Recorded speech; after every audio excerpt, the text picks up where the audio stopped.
Então vamos começar. E eu vou partir do capítulo 4, verso 25, embora nós venhamos a nos concentrar hoje no capítulo 5, do verso de 1 a 3, e eu vou falar sobre a verdadeira felicidade divina, a verdadeira felicidade divina, o caminho para a felicidade divina, é como está descrito aí na sua tela. Então, eu quero ler só o contexto que diz que depois daquela quantidade enorme de curas, daqueles gerúndios de ensinando aos religiosos nas sinagogas, até que o expulsavam da sinagoga, ou pregando o evangelho do reino, na rua, na praça, na praia, na cidade, em qualquer lugar. Esse evangelho que diz que a soberania de Deus tem que nascer no coração da gente. Esse reinado divino tem que começar dentro de mim. Senão ele não vai crescer em nenhuma direção. Se ele não for uma submissão minha, dando razão ao ensino de Jesus no meu coração, buscando em primeiro lugar os ensinos de Jesus, que são o reino de Deus plantado em mim. A minha submissão aos princípios de Jesus é uma submissão, é um curvamento, é uma genuflexão mental, psíquica, emocional, sentimental, à expressão do caráter de Deus revelado nos ensinos de Jesus. E Jesus fazia isso, ele fazia em gerúndio, pregando, aonde ele ia, ele ensinava isso às pessoas. E curando também, é um outro gerúndio, onde ele chegava, ele curava doenças tópicas e enfermidades sindrômicas do povo. E a fama dele corria, ia para a Síria, Damasco, outros lugares ali à volta, chegava ao Líbano. Então, de outros lugares, para além da Galiléia, e também até de Jerusalém, trouxeram a ele todos os tipos de doentes, acometidos de várias enfermidades e tormentos. Aí os tormentos são divididos em endemoninhamentos, tormentos espirituais, a gente falou sobre os espíritos imundos, lunáticos, que ou era uma mistura de um transtorno mental com um transtorno psíquico, ou até de natureza genético cerebral, neural, o lunatismo, que a gente aprende a distinguir e a separar uma coisa da outra. O lunatismo em si, como fenômeno psíquico, tem tratamento, pelo menos amenização.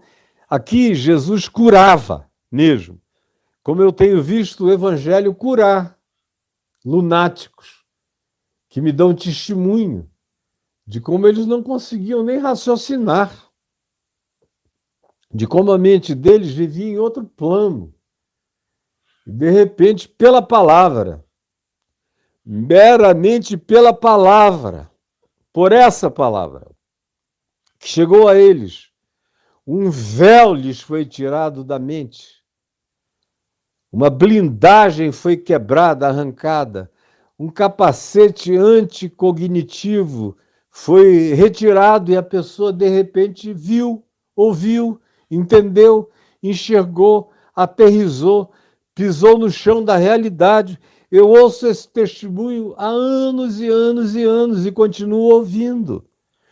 E os paralíticos, que no caso aqui de tormentos, são aqueles paralíticos que assim ficaram por causa de somatização, de psicossomatização, de culpas, de ansiedades, de angústias, de frustração, de impotências, de histerias, de medos, que já provocaram uma quantidade enorme de paralisias em todo o curso da história humana e nos dias de Jesus também.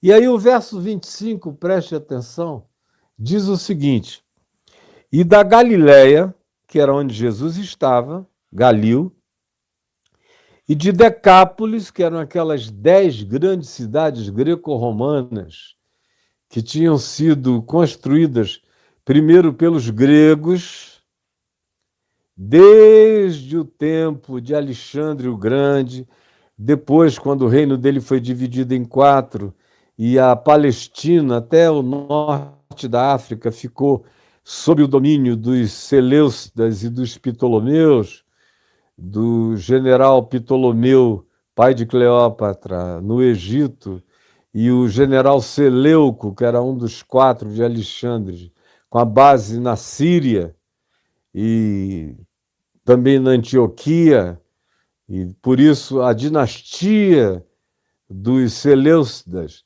frequentemente vinha com esse nome de Antíoco, Epifânio, e 1, 2, 3 foram os mais famosos. E aí eles que construíram essas cidades, depois de algum tempo, depois de 2 séculos, e de guerra também com os judeus, o período dos Macabeus, enfrentamento de revolta dos judeus em relação à presença grega e a tentativa de helenização, de transformar a cultura judaica numa cultura grega, que os judeus resistiram o quanto puderam, embora tenha havido influências helenizantes, é impossível que não tivesse havido. Depois vieram os romanos, aí por volta do ano 60 a.C. E aí o que era só romano virou greco-romano, porque agora a força era romana, a milícia era romana, a gestão era romana, a administração era romana, a lei era a pax romana, o direito romano, toda a administração, gestão, controle em todos os níveis vinha dos romanos. Os gregos continuaram com a língua em vigência, que os próprios romanos aprenderam a falá-la para poderem se comunicar no império inteiro, que falava grego, muito mais do que latim. Latim era uma língua romana, mas o mundo falava grego, que era o inglês da hora, da época, daquele pedaço planetário chamado de mundo naquele tempo. Então, é daí que vem a cultura greco-romana. Os romanos assimilaram todos os deuses do panteão grego, do Olimpo, só trocaram os nomes, mas são os mesmos deuses. É um sincretismo, praticamente sem acréscimo em nenhuma prerrogativa das divindades gregas já antigas. Eles só assimilaram e disseram: são os nossos deuses, com nomes mudados, mas era exatamente o mesmo conteúdo que caracterizava a divindade grega. Se você não sabia disso, que é básico, fique sabendo. No entanto, essas 10 cidades monumentais, que eram as maiores cidades à volta da Galileia, são aqui chamadas de Decápolis ou Decapolis, 10 cidades, porque eram cidades com colunatas gregas enormes, lindas. Depois houve a interferência da engenharia romana, aumentando, melhorando, aperfeiçoando, trazendo aquedutos, água, aquilo no que os romanos eram melhores do que qualquer outros antes deles, e com a gestão romana no lugar. Eram 10 grandes centros de cultura greco-romana sob a gestão romana. E era um povo completamente pagão, com templos dedicados a Apolo, dedicados a Júpiter, dedicados a Diana ou Afrodite, dependendo, dedicados a divindades distintas como Pan. E, enfim, em cada lugar desses que você vai, você encontra um ou mais deuses de adoração e que estavam em adoração vigente nos dias de Jesus. Mas esse povo ouviu falar o que estava acontecendo na Galileia. Ouviu falar desse rolo compressor de graça que vinha da parte de Jesus curando pessoas. E aí veio gente de todos os lugares, inclusive aqui se diz, de Decápolis, dessas grandes cidades pagãs à volta. Também de Jerusalém, com seu monoteísmo e o seu culto ao templo, ao rito, e da Judéia, das suas sinagogas, dos seus desertos. A Judéia com a sua religião extremamente jerusalêmica, nos cultos e nos rabinatos ortodoxos que havia na Judéia, e também da além do Jordão, ou seja, hoje em dia se diria, e também da Jordânia, que era para além do Jordão, hoje tudo que é para além do Jordão é Jordânia. Vinham numerosas multidões, milhares e milhares, atravessando o Rio Jordão na direção de onde Jesus estava, nas imediações de Cafarnaum e nas cidades à volta e à beira-mar, e nas planícies e nas planuras. Essas multidões vieram, foram curadas, o ouviram, e aqui o texto diz, e multidões o seguiam, não no sentido de que o obedeciam, mas no sentido de que aonde ele estava, elas iam, por curiosidade, por angústia, por desejo de cura, por expectativa esperançosa de que algum bem lhes alcançasse, pela surpresa de que um ser humano comum, do tamanho de qualquer outro ser humano, com cheiro de gente, com suor de gente, com cara de gente, sem rito nenhum, sem água especial, sem nenhum tipo de mandinga, sem nenhum fetiche, sem nenhum sinal de abracadabra, sem nenhuma expressão antinatural, simplesmente com a palavra, com a empatia do olhar, com o desejo que dizia eu quero, fica curado, ou com uma mera imposição de mãos, dizendo fica bom, fica limpo, tu estás curado, tua fé te salvou. E isso tudo era um choque em todas as religiões, era um choque até para os judeus, que não estavam acostumados a ver nenhuma tentativa de cura sem sacrifícios de animais, sem pombinhas imoladas, sem carneiros e ovelhas imolados em favor do doente, ou daqueles que vinham de cultos pagãos, totalmente pagãos, como das Decápolis, onde os altares eram greco-romanos e os deuses também, e eles vinham acostumados a ver todas as situações, porque os cultos greco-romanos eram cheios de rituais e de sugestões à cura, de objetos de fetiche, de sacrifícios e de obrigações fetichizantes, ao fim das quais as pessoas supostamente seriam melhoradas ou curadas. De repente eles chegam e vem alguém que não faz nada disso, e que, se tocado, ainda diz no meio de uma multidão que o puxa de todos os lados, diz, quem me tocou? Enquanto Pedro diz, como é que tu faz uma pergunta dessa e todos te tocam, todos te puxam? Ele disse, eu sinto o toque dos interessados, dos curiosos, mas teve um toque no meio de centenas de mãos, uma mão me tocou diferente, com fé, porque eu senti que de mim saiu poder. Isso ninguém jamais tinha visto, nem viu jamais. Isso chamava atenção, gerava uma perplexidade. E essas multidões vinham de todos esses lugares, era um pessoal sem nenhuma doutrina, um pessoal que, no máximo, judeus, carregavam seus dogmas, mas estavam tão impressionados com a não dogmaticidade de Jesus que eles estavam ali perplexos. O que é isso? Nós não temos visto isso, nós nunca vimos. Desde os dias do profeta Eliseu, nós nunca vimos um profeta operando milagres. Elias um pouco, Eliseu bastante. E nos dias de Isaías nós tivemos o milagre tópico da cura do rei Ezequias. Mas depois disso nós não vimos nunca mais nada igual.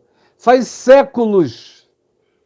E o próprio João Batista, que esteve entre nós, inegavelmente um profeta de Deus, na verdade não fez nenhum sinal, não curou ninguém, não operou nenhum milagre.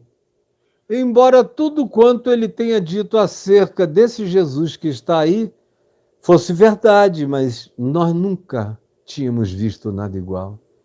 E talvez nunca mais vejamos nada igual. E aí, essa é a perplexidade. É esse o espírito que está em volta. É esse o burburinho. Cafarnaum não tendo onde botar gente. São pessoas dormindo nas campinas. Quem conhece bem a topografia da Galileia sabe que, além de muitas montanhas, tem muitas planuras, onde as pessoas podiam acampar. O próprio Lago de Genezaré, o Mar da Galileia, onde elas poderiam dormir e acordar cedo antes do sol machucá-las. Havia peixe para comer, havia jeito de se virar. Havia também um grande comércio de pessoas aproveitando as multidões para faturar. E aquela quantidade enorme de doentes, aleijados, perturbados, aflitos, angustiados, endemoninhados, lunáticos, gente no chão se arrastando, paralíticos, gente com as mãos mirradas, com os olhos cegados, gente que não ouvia nada, sendo levada para lá e para cá, um rebuliço louco, como nunca antes na história da Galileia tinha acontecido, e jamais depois veio acontecer nada igual até os dias de hoje. Então, esse é o ambiente, esse é o movimento, esse é o comércio, esse é o turismo, essa é a angústia, essa é a perplexidade, essa é a busca. É esse frisson que tomou conta de tudo ali, em torno de Jesus.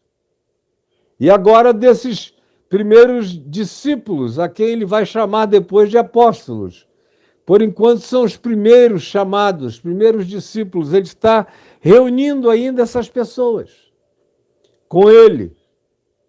E aí se diz o seguinte no capítulo 5, e eu vou ler hoje só até o verso 3, porque nós vamos gastar alguns dias falando no que está dito no capítulo 5, do verso 1 ao verso 12.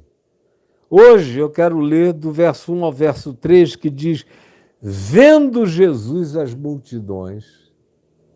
É interessante que a ênfase está no fato de que foi Jesus que viu. Viu. E sempre que Jesus vê, e quando diz vê, não está falando que ele enxergou, ou ele teve um fenômeno de abertura do olhar, não. Aqui, quando se diz vendo as multidões, se evoca um ver de natureza compassivo, um ver misericordioso, um ver enternurado, um ver apaixonado, um ver sentido pela impotência, pela dor, pela aflição do povo, por aquela busca, por aquela ansiedade. Ele vê, ele lê, ele escaneia, ele sente todos os nervos expostos da alma daquelas multidões que para outros era só uma massa numerosa de inconvenientes, mas ele vê. Vê indivíduo por indivíduo, dor por dor, angústia por angústia, medo por medo, calamidade por calamidade, moléstia por moléstia, defeito por defeito, culpa por culpa, medo por medo. Vê. Vê cada um, vê todos, vê de onde vieram, vê as mobilizações, vê os sacrifícios de caminhada, os dias e dias e dias de peregrinação para chegar até Ele. Ele vê, ele sente, ele internaliza. Como a gente verá em outras ocasiões, onde se diz a mesma coisa, Jesus, vendo as multidões, disse: eu tenho compaixão dessa gente. Ou vendo as multidões, disse: tenho compaixão dessa gente porque estão aqui há 4 dias sem comer. Ele está sempre preocupado com a provisão, com a graça provedora, para aqueles que vêm buscar. Há um olhar completamente diferente de Jesus. Hoje, aqui e agora, para aquele que veio aqui por curiosidade, deixa eu ver o que esse cara vai falar de besteira. Deixa eu ver se ele está velho e só está se repetindo. Ou deixa eu ver se ele escapa e fala alguma tolice.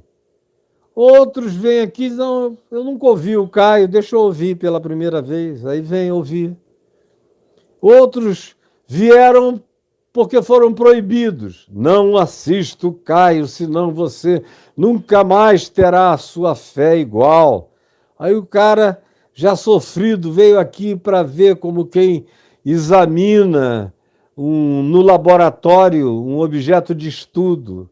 E tem alguns que vêm com sede, com fome, com desejo de aprender, com expectativa de crescer, com vontade de serem vistos, de serem tocados, de serem acolhidos por Jesus. Esses obtêm resultados imediatamente diferentes, porque esses que chegam com esse coração, com certeza são vistos no coração com o qual chegam diante de Deus.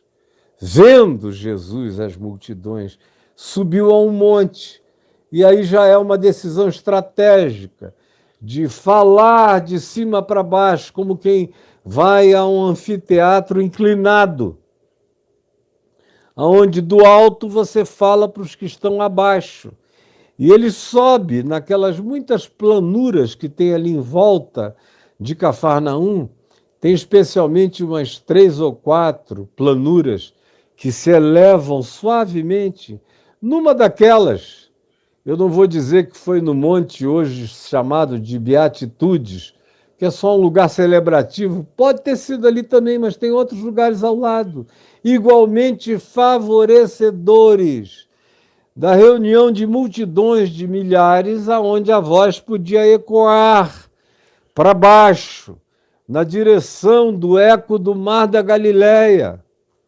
E ele sobe numa dessas planuras e senta lá. E o povo começa a se achegar, vendo-o sentado. Então, os primeiros a se aproximar foram seus discípulos. Pedro, Tiago, João, André, Bartolomeu, Natanael, vários que já estavam andando com ele. Eventualmente, Mateus já estava lá. E alguns outros. E algumas mulheres estavam ali presentes. Esses já são chamados de discípulos, porque são os que estão começando a praticar as disciplinas do Evangelho, que são os princípios do amor de Deus aplicados à vida. O ensino do Evangelho é amor, o ensino de Jesus é o amor de Deus, a justiça de Deus, a verdade de Deus, a fé em Deus, a esperança de Deus em nós, aplicados às nossas decisões do cotidiano, na forma de perdão, de misericórdia, de compaixão, de justiça em favor do outro, do próximo, de solidariedade, de tudo o que a gente vai ver que Jesus ensina minuciosamente. Esse é o ensino. E quando Jesus fala, ele não doutrina. Quando você lê em João, por exemplo, que é onde aparece a palavra doutrina, vinculadamente a Jesus mais vezes, se ouvindo a sua doutrina admiraram-se, não era a doutrina conforme a tua denominação ensina, não tinha nada a ver. Doutrina era a palavra de um douto, de um mestre. Por isso é que se diz, nenhum outro rabino fala como ele. A palavra que sai da boca dele, como dizia o Salmo, profetizando, o Senhor abriu a minha boca e me deu a boca e a língua de um habilidoso escritor, para que da minha boca saia a poesia da graça de Deus para a alma humana. E você vai observar que tudo que Jesus diz é carregado de uma poesia maravilhosa. Transcrito de volta do grego para o aramaico, que era a língua na qual Jesus falava, tudo que Jesus disse tem praticamente rima e métrica. Inclusive as parábolas dele no aramaico têm rima e métrica. De maneira que era uma verdadeira poesia. Era um ensino direto que fazia concisão de princípios, todos fundados na base do Espírito do Reino de Deus, que é amor, justiça, paz e alegria no Espírito Santo, aplicado ao cotidiano de perdão, de graça, de libertação, de vivências do cotidiano, só que agora com a mente de Cristo, com as práticas de Cristo. Esse é o objetivo do ensino de Jesus. Então, vieram os discípulos, e Jesus passou a ensinar primeiro aos discípulos. Chegaram juntos e se assentaram. Então, o que nós vamos começar a falar aqui agora foi algo que ele começou a falar aos discípulos, a esse grupo menor que veio e se assentou, genuflexo, olhando. O que será que ele vai fazer? Ele veio e até aqui ele só falava dentro do barquinho, ou lá embaixo nas casas, ou em Cafarnaum, ou à beira-mar. Agora ele subiu no monte e se assentou.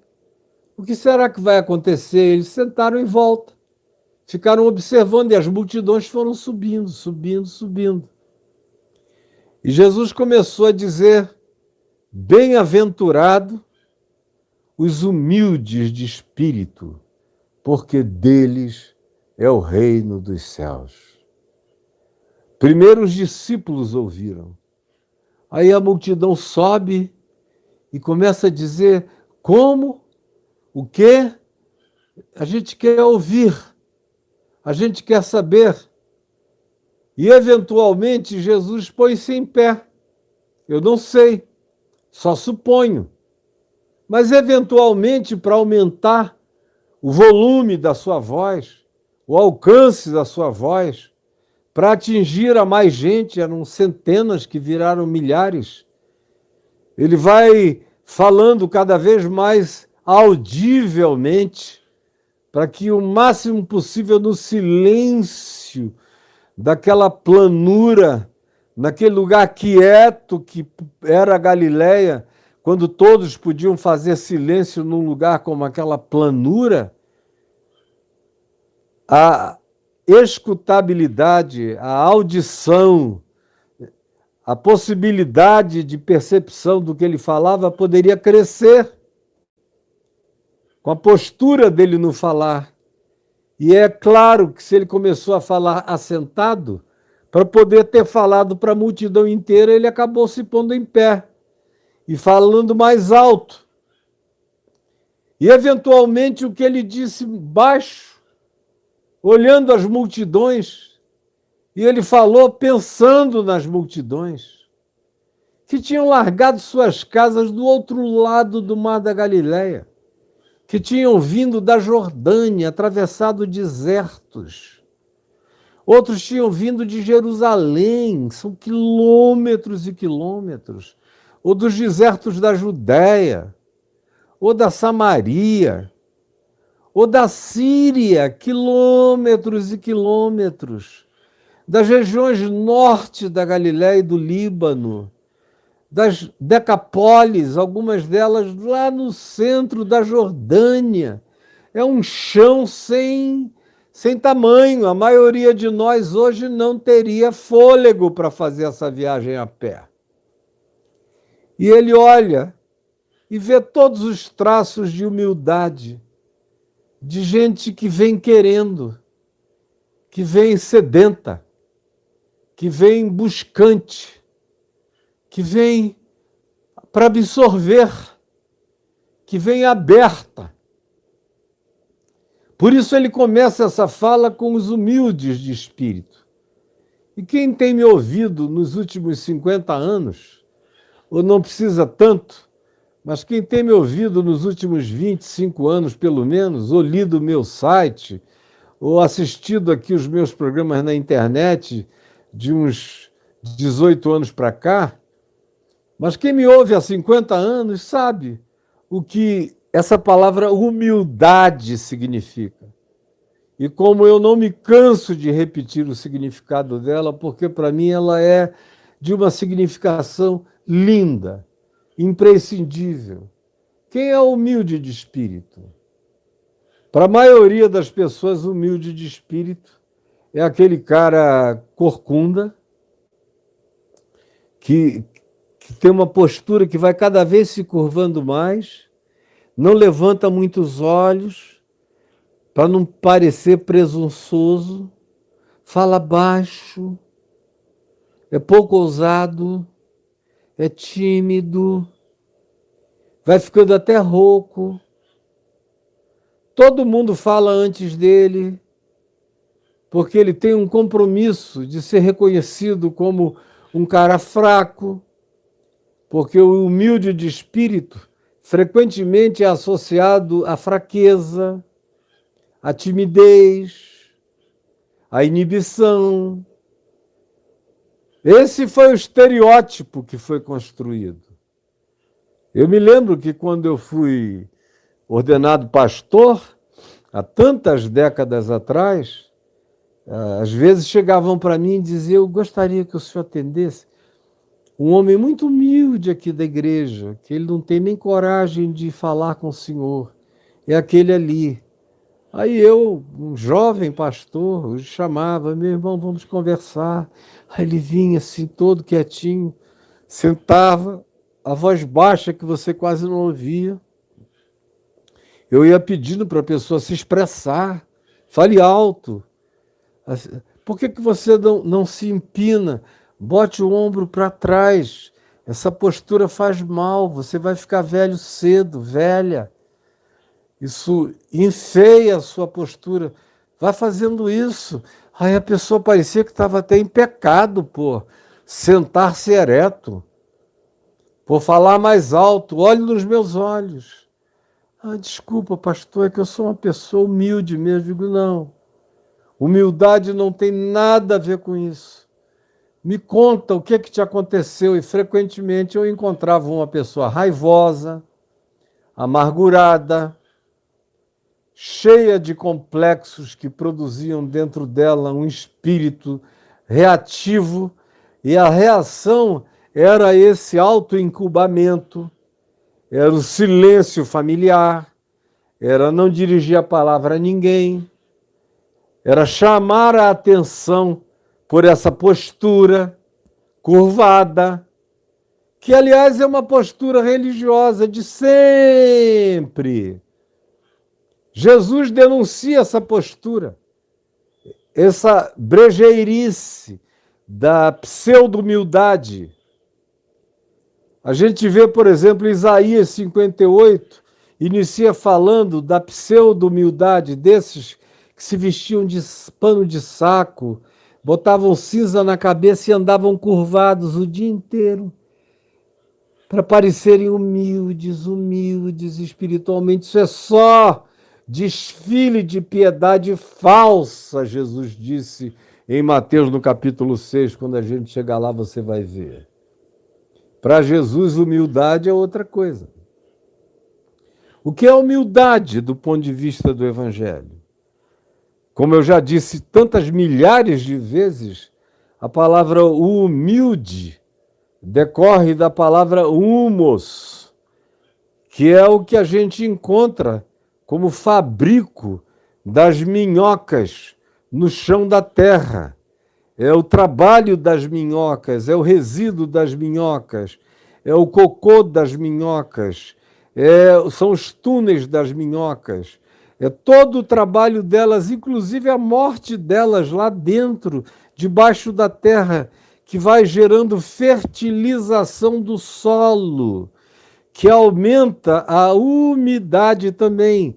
Então, humildade vem de humus.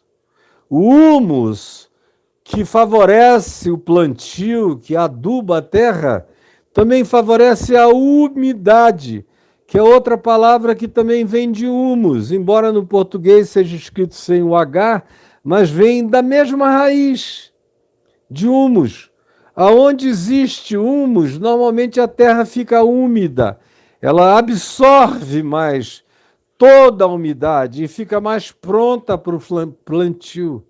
Humilde, humus, humildade e umidade são palavras todas que decorrem dessa receptividade às sementes.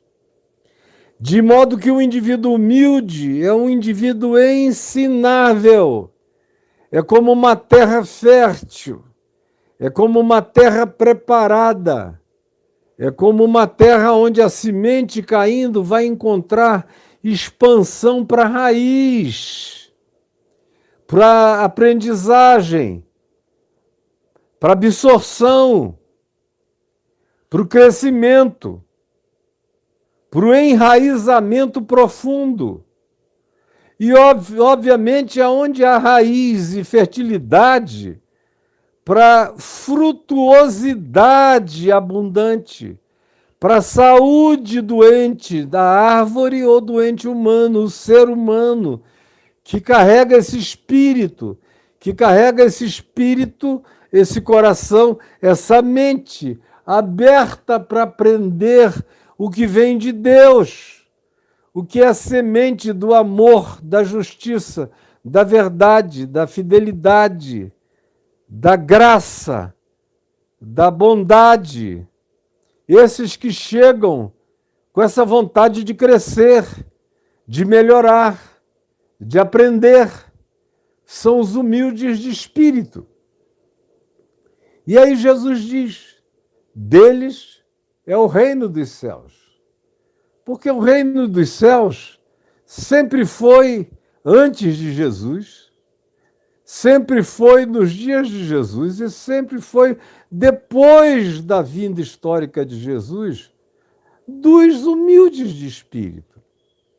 Onde houver gente humilde de espírito na face da terra, pode saber, mesmo que não tenham tido a informação do Evangelho, mesmo que ninguém tenha ido lá para pregar, para ensinar, para dizer, para traduzir o Novo Testamento, para dizer qualquer coisa, ou para usar o nome Jesus para eles, aonde houver uma mulher, uma jovem, um rapaz, uma moça, um ser humano, um idoso, uma idosa, uma criança, com o coração disposto a aprender, gente que dá prioridade à sabedoria, à sensatez, que escolhe o melhor, que abre mão da hostilidade em favor da bondade, gente que aprende na observação da vida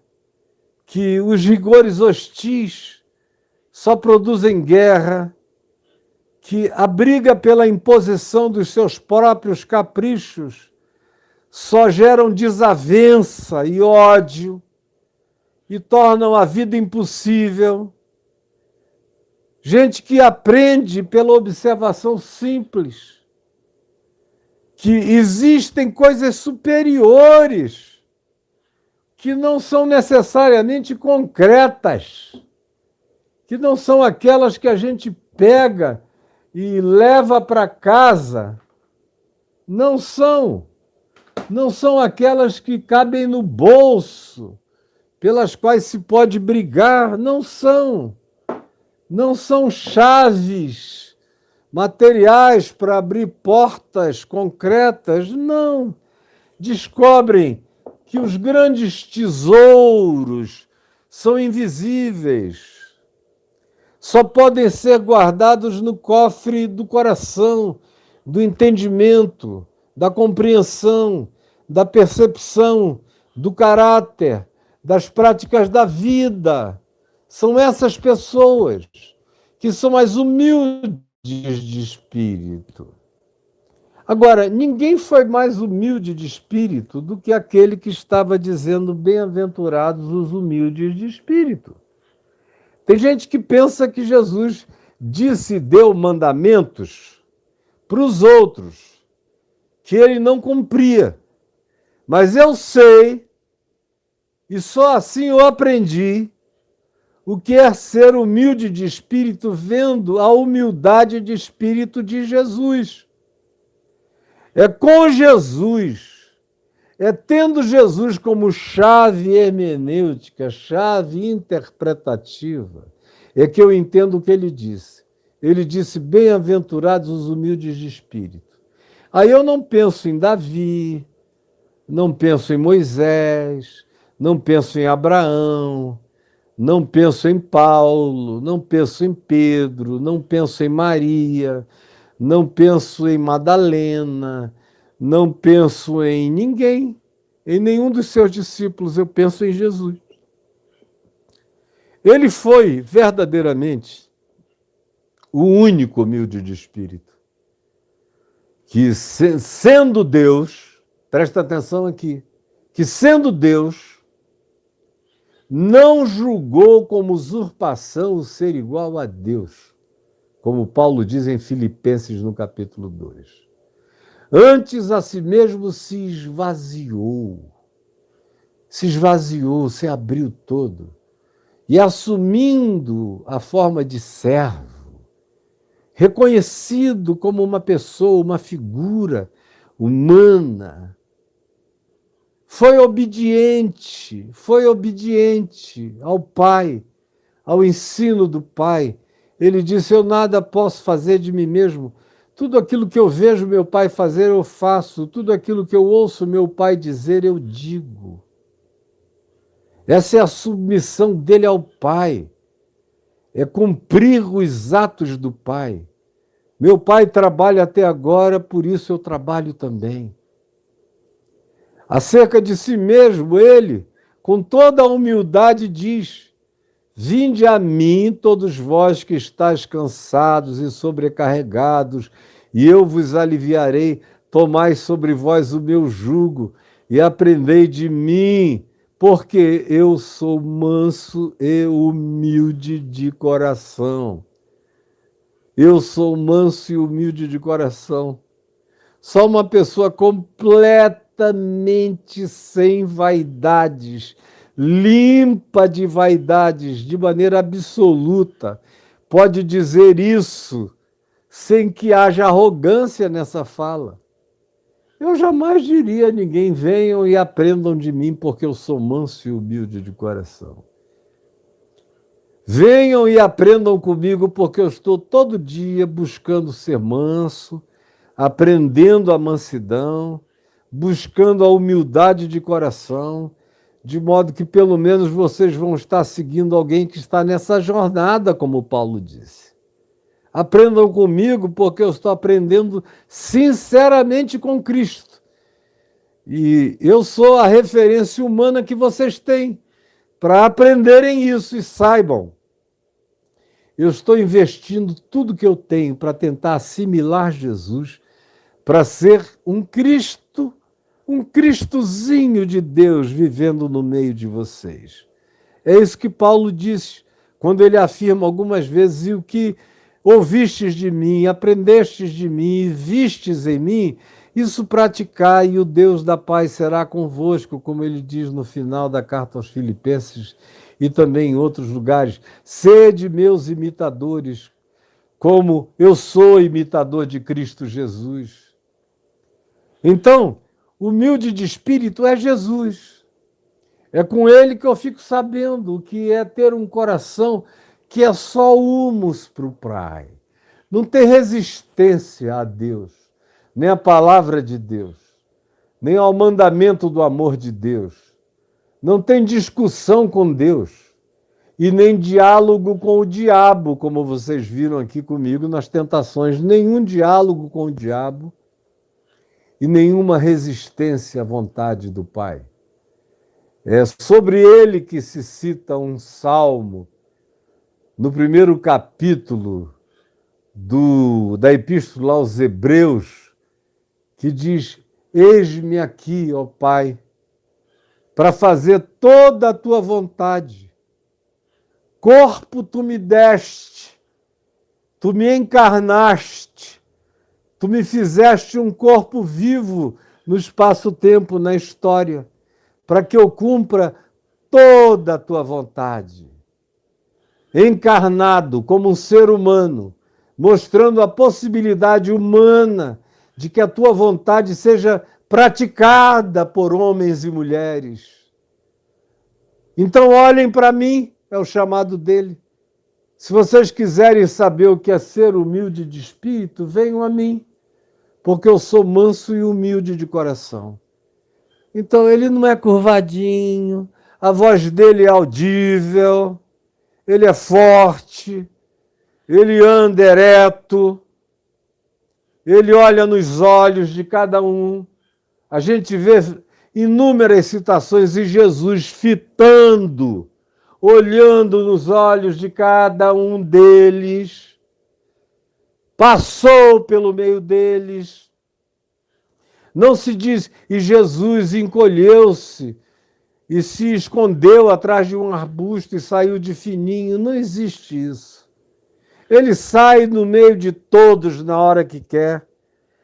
Pode estar sob ameaça. Ele nem ouve as ameaças, ele se retira e vai para um lugar onde ele não precisa ficar ouvindo loucuras, besteiras, tolices e blasfêmias. Ele escolhe os seus caminhos. Não adianta implorarem com ele para ele não ir para o lugar tal ou para ir para o lugar tal. Ele só vai para onde ele quer. Isso às vezes deixa os seus discípulos zangados, como João, querendo fazer descer fogo dos céus sobre os samaritanos, lá em Lucas 10.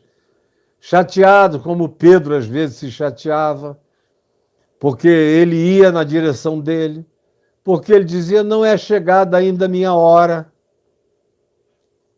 E ele só faz as coisas segundo o tempo de Deus. E era humilde de espírito, o mais humilde dentre todos os homens. Porque antes de ser um ser submisso a qualquer ser humano, a minha humildade de espírito se manifesta pela minha disposição de submissão ao mandamento do amor, da verdade, da justiça do Evangelho. Quando eu me submeto a Cristo, eu sou humilde de espírito. Agora, eu posso andar todo encolhido, obedecendo os mandamentos de igrejas, de grupos fanáticos, assumindo o estereótipo da pseudo-fraqueza, que às vezes é só a maquiagem da arrogância e da piedade soberba, disfarçada de humildade, de postura, e que engana muita gente, mas é uma explicitação de mentira hipócrita e farisaica diante de Deus. A verdadeira humildade você aprende com Jesus, que dá as caras. Vocês vieram me buscar, sou eu. Nenhum deles aqui, sou eu que vocês vieram buscar. Eu é que falei. É de mim que vocês estão atrás. Ele não se esconde de ninguém. Ele não se oculta, e quando se oculta querendo descansar, lá no caso da mulher cirofenícia, em Mateus 15, em Marcos, nos textos que aludem àquele fato, a mulher entra e ele é humilde o bastante para se deixar vencer numa guerra de repentes, como no Nordeste brasileiro, numa guerra de adágios populares. A mulher termina com aquela afirmação linda: eu sei, Senhor, mas eu sei que os cachorrinhos debaixo da mesa comem das migalhas dos filhos das crianças. E Jesus disse: oh, mulher, que coisa mais linda, seja feito conforme tu queres. Isso é humildade de espírito, essa coisa de dizer é tua, é teu. Ou como ele disse ao centurião: eu nunca vi em todo Israel uma fé como essa. Que coisa! Jesus nunca disfarçou as suas surpresas, o que é um sinal de humildade de espírito. Porque gente que não é humilde de espírito, em geral, mesmo quando é ultra surpreendida pelo inusitado, faz de conta que está blasé, que aquilo para ele não é nada. Nada. Você sabe do que eu estou falando, porque muita gente aqui é assim. Vê o que nunca tinha visto, ouve o que nunca tinha ouvido, aí você ouve depois a pessoa diz: foi legal, foi bom, foi bonzinho, foi razoável. Quando na realidade ela está chocada porque ouviu o que nunca tinha ouvido, aprendeu o que nunca tinha aprendido, só não quer dar o braço a torcer pelo orgulho horroroso, perverso do coração.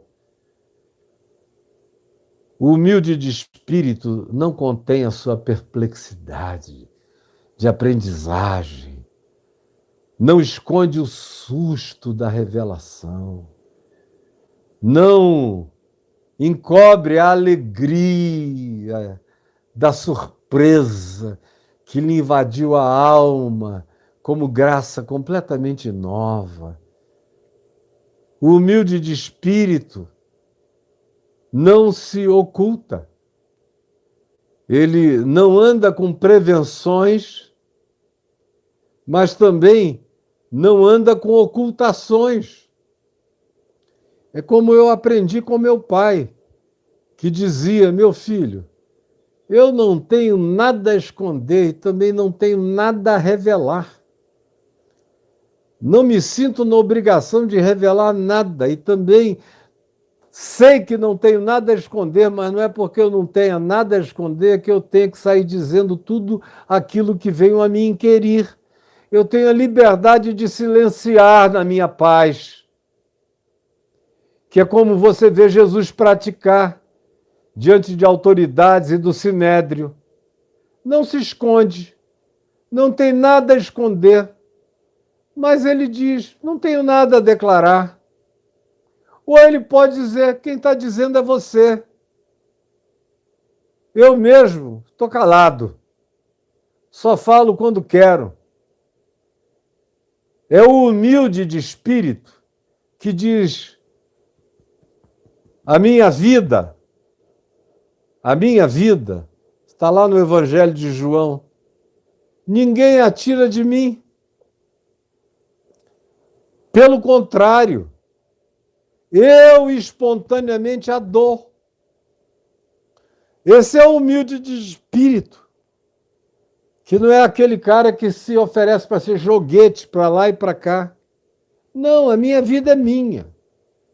Eu tomo decisões e vivo com as consequências. Mas nem por causa dessa capacidade resolutiva o indivíduo deixa de ser o humilde de espírito. O maior humilde de espírito, aquele que, como diz o Salmo, tu abres os meus ouvidos todas as manhãs e tu me dás uma língua de eruditos.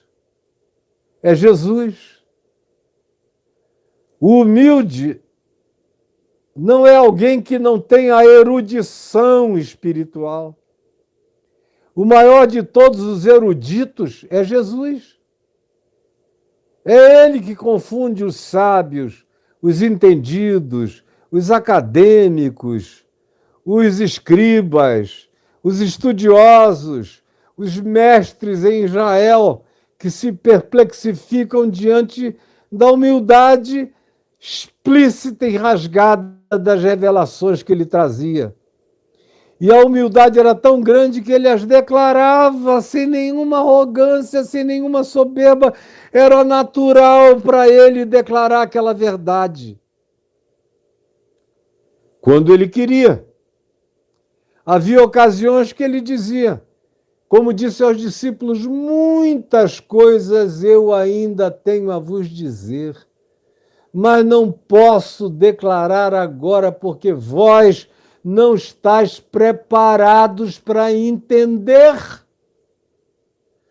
Tenho muito a falar, mas vocês não estão preparados para entender, eu vou calar.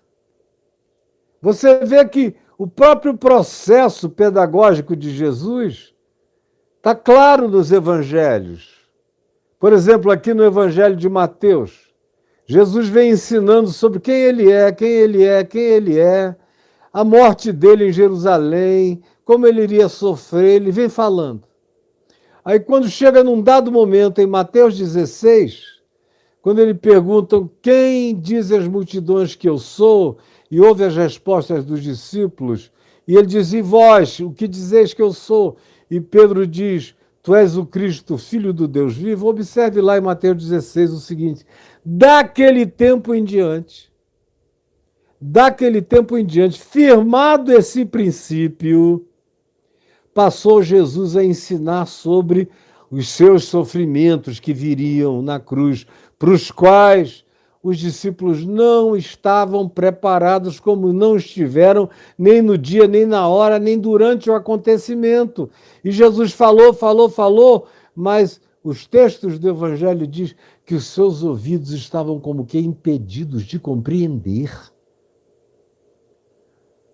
Depois da ressurreição também, ele tem que lhes abrir os olhos e os entendimentos para que eles consigam ver e entender, porque o bloqueio cognitivo é enorme para a gente lidar e aceitar o inusitado. Tem que ter uma humildade absoluta de coração, do contrário, ou Deus abre o nosso entendimento ou a gente se bloqueia. Mas o humilde de coração, o manso de coração, é esse que faz as declarações mais impensáveis, e ele é o que pode fazer, porque ele faz sem megalomania. Ele diz, o que eu tenho ouvido, eu vos tenho dito. O que eu tenho visto, eu tenho praticado. E eu nada posso fazer, senão repetir o meu Pai. Essa é a minha submissão. E repetir o meu Pai com a coragem do Evangelho, com a alegria do Evangelho.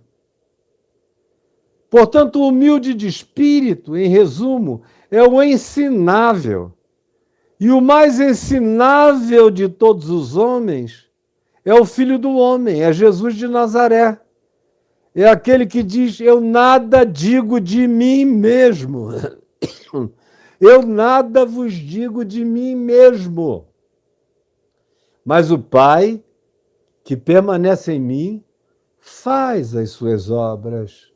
Crede-me que eu estou no Pai, que o Pai está em mim. Crede ao menos por causa das mesmas obras, do mesmo resultado, do mesmo fruto, das mesmas decorrências. Crede ao menos por causa disso. Agora, eu posso falar o que eu quiser porque não tem uma gota de jactância em mim. Eu me esvaziei de mim para ser só um ser humano, servo de Deus, servindo aos homens, porque eu não vim para ser servido. Eu vim para servir e dar a minha vida em resgate de muitos. Esse conceito do que é ser humilde de espírito é uma das coisas mais equivocadas no nosso meio. Mais equivocadas. Quase ninguém entende. E aí você vê às vezes, pessoas com um potencial enorme, inteligência acima da média, cultura grande, profunda, tempo e tempo de carreira, de aprendizado secular, profissional variado, aí se converte, aí deseja ser humilde, o que hoje nem é tanto uma ambição espiritual grande, porque a teologia contemporânea, nos últimos 30 anos, incita as pessoas à arrogância, à soberba, a eu sou cabeça e não sou cauda, a eu sou filho de Deus, vou reinar em glória, eu sou o representante da teologia da dominação dos poderes, é o que está sendo ensinado. Mas eu me converti durante muitos anos e ainda hoje existem essas pessoas.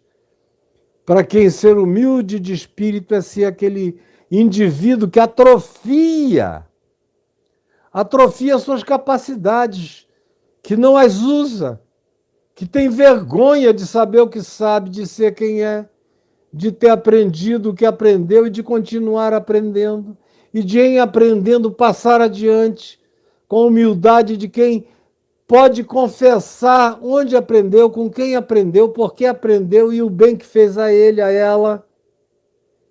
Esse é o humilde de espírito, é o ser ensinável, é esse coração com humus, aonde a semente do Evangelho da Graça se aprofunda, cresce, floresce, frutifica. E mantém o coração úmido de quebrantamento. E mantém o espírito continuamente aberto, nunca se forma, nunca constrói um telhado sobre si, dizendo, pronto, esgotei a aprendizagem. Ao contrário, é um cidadão da Nova Jerusalém que não tem telhado, que é aberta para a luz do Cordeiro de dia e de noite, que vive assim, recebendo o que vem dos céus, aprendendo e internalizando. Eu espero que o que eu disse aqui nessa hora e 15 minutos, que eu já estou falando, tenha chegado ao seu coração.